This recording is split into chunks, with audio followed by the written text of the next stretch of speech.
شعور کی ایک اور کرن کے ساتھ میں ہوں چودھری محسن عابدی۔ ناظرین، ایک علاقے میں ایک خاتون رہتی تھی۔ وہ اتنی سخی تھی کہ اللہ تبارک و تعالیٰ کے رزق جو اسے عطا کیا تھا اس میں سے لوگوں پہ اتنا خرچ کرتی تھی کہ لوگ اسے حاتم طائی کی بیٹی کہا کرتے تھے۔ اصل میں اللہ تعالیٰ نے انہیں وسیع وسائل عطا کیے۔ ان کی بے شمار زمین تھی اور قدرتی طور پہ وہ زمین ایسی جگہ پہ تھی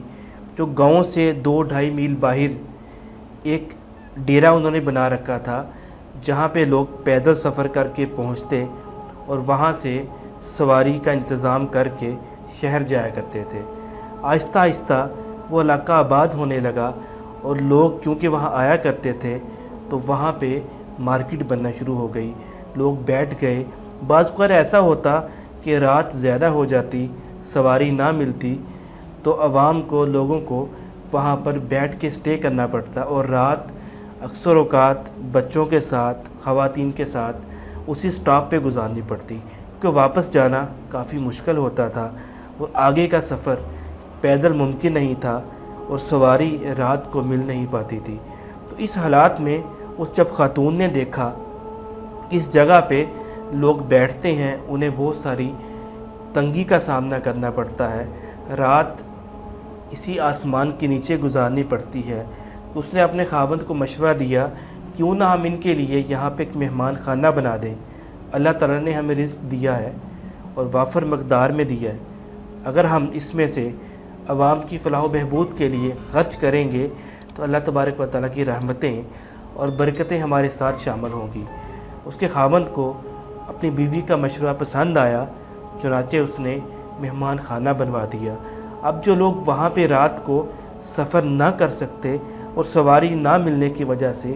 کھلے آسمان کے نیچے بیٹھتے، انہیں ایک ٹھکانہ مل گیا، وہ وہاں پہ سٹے کرتے اور اس خاتون نے 1-2 مردوں کا انتظام کر دیا، لوگوں کا انتظام کر دیا، 1-2 نوکر چاکر رکھ دیے جو وہاں پہ آنے والے مہمانوں کی مہمان نوازی بھی کرتے اور ان کے لیے کھانا اور دیگر ضروریات زندگی کی بیسک نیڈز پوری کرنے میں ان کی مدد کر دیتے۔ وقت گزرتا چلا گیا، وہ شخص اس کا خاوند تھا، ویسے اللہ تبارک و تعالیٰ نے بے شمار لوگوں کو رزق عطا کیا ہوتا ہے، لیکن سب کو یہ توفیق نہیں ملتی کہ وہ اس رزق میں سے کچھ حصہ اللہ کی یاد کے لیے، اللہ کی مخلوق کے لیے خرچ کر سکیں۔ تو وہ بہت سارے جو اس کے دوست تھے خاوند کے، وہ اس کے پاس آتے اور کہتے یار تم نے یہ کیا کام شروع کر لیا ہے، سارا دن لوگ یہاں پہ بیٹھے رہتے ہیں اور کھانا چلتا رہتا ہے، آپ کی اس طرح دولت کم ہو جائے گی، اس کا آپ کو نقصان ہوگا اور بے شمار کھانا ضائع ہو جاتا ہے وغیرہ وغیرہ۔ ایک دن اس بیوی کے خاوند کو غصہ آیا اور اس خاتون کے خاوند نے اسے کہا کہ اب سے لنگر کھانا نہیں چلے گا، مہمان نوازی کا سسٹم بند کر دیا گیا ہے۔ وہ سمجھدار خاتون تھی، اپنے خاوند کے آگے نہ بولی اور چنانچہ مہمان خانہ بند ہو گیا۔ وہ ایک مناسب وقت کی تلاش میں تھی، ایک دفعہ اپنے خاوند کو کہنے لگی میں بھی آپ کے ساتھ باہر جانا چاہتی ہوں، گھر میں رہتے کافی دن گزر چکے ہیں، تاکہ کچھ سیر و تفریح بھی ہو جائے گی اور وقت بھی اکٹھا گزر جائے گا۔ وہ اپنے خاوند کے ساتھ زمینوں پہ گئی اور کنویں کے پاس جا کے ٹھہر گئی۔ اب کنویں سے پانی نکل رہا تھا، ڈول اندر ڈھا رہے تھے اس کے ملازم اور پانی باہر نکل رہا تھا۔ وہ بار بار کنویں کے اندر دیکھتی تھی، تو اس شخص نے اپنی بیوی سے پوچھا کہ آپ بار بار کنویں کے اندر کیوں دیکھ رہے ہیں؟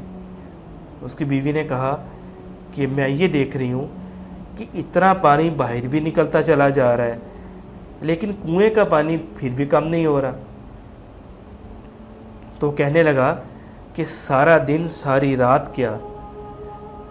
کئی دن بھی لگے رہیں تو کنویں کا پانی کم نہیں ہوگا، یہ اسی طرح ہی رہے گا۔ تو وہ بیوی جو حاتم طائی کی بیٹی کے نام سے معروف تھی، اپنے خاوند کو کہنے لگی اگر اس کنویں سے پانی نکالنے کے باوجود ختم نہیں ہو سکتا تو وہ کنواں جو ہم نے اپنے گھر کے پاس مہمان نوازی کی شکل میں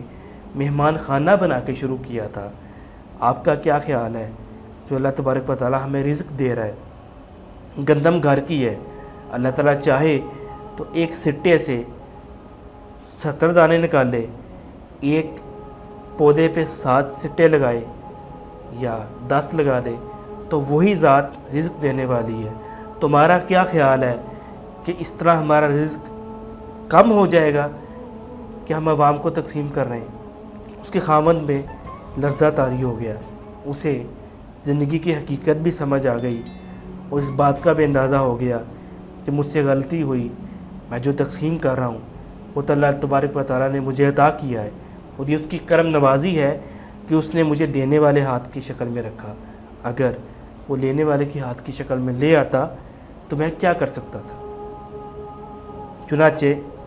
اس واقعے کے بعد مجھے حضرت علی کرم اللہ وجہہ کا وہ فرمان یاد آیا، تنگ دستی میں سخاوت کرنا اور غصے میں معاف کر دینا بہترین عبادت ہے۔ اور حضرت علی کرم اللہ وجہہ کا یہ بھی فرمان ہے کہ رزق سخاوت میں پوشیدہ ہے جبکہ لوگ اسے محنت میں تلاش کرتے ہیں۔ تو اگر ہم جس بھی جگہ پہ ہیں، جس بھی مقام پہ ہیں، ہمارے پاس جتنے بھی ریسورسز ہیں، اگر ہم طالب علم ہیں تو اپنا کچھ وقت ان طالب علموں کے لیے وقف کر سکتے ہیں جو اس چیز کو پے کرنے کی صلاحیت نہیں رکھتے۔ اگر ہم کاروباری ہیں تو اپنے مالی وسائل کا کچھ حصہ اس طرح کے لوگوں کے لیے وقف کر سکتے ہیں۔ اگر ہمارے پاس کوئی صلاحیت ہے اور وہ صلاحیت ہم کسی کو ٹرانسفر کرنے میں، اگر کسی کو فری کام سکھا دیتے ہیں تو میرے خیال سے یہ بھی ایک سخاوت ہے۔ تو سخاوت صرف پیسے کی نہیں ہوتی بلکہ ہنر کی سخاوت بھی ہوتی ہے، علم کی سخاوت بھی ہوتی ہے۔ یعنی جو بھی چیز اللہ تبارک و تعالیٰ نے ہمیں عطا کی ہے، اگر ہم اس کا کچھ حصہ اس کی رضا کے لیے مخلوق خدا کے نام وقف کر دیں اور مخلوق خدا کی خدمت کو اس کی عبادت کا حصہ نہیں بلکہ عبادت کا مغز سمجھیں تو یقیناً یہ شعور کی کرن ہماری زندگی تبدیل کرنے میں اور اس معاشرے کو مثبت تبدیلی لانے میں اہم کردار ادا کر سکتی ہے۔ امید ہے آج کی گفتگو آپ کو پسند آئی ہوگی، اسے شیئر کریں تاکہ یہ پیغام آگے پہنچے، کیونکہ اس وقت تک ہم تبدیلی کے حقیقی ثمرات سے فیض یاب نہیں ہو سکتے جب تک ہمارے اندر شعور کی شکل میں وہ حقیقی فیضان نہیں ملتا جو خوشحالی کی بھی بنیاد ہے اور ترقی کی بھی بنیاد ہے۔ اجازت دیجیے، اللہ حافظ۔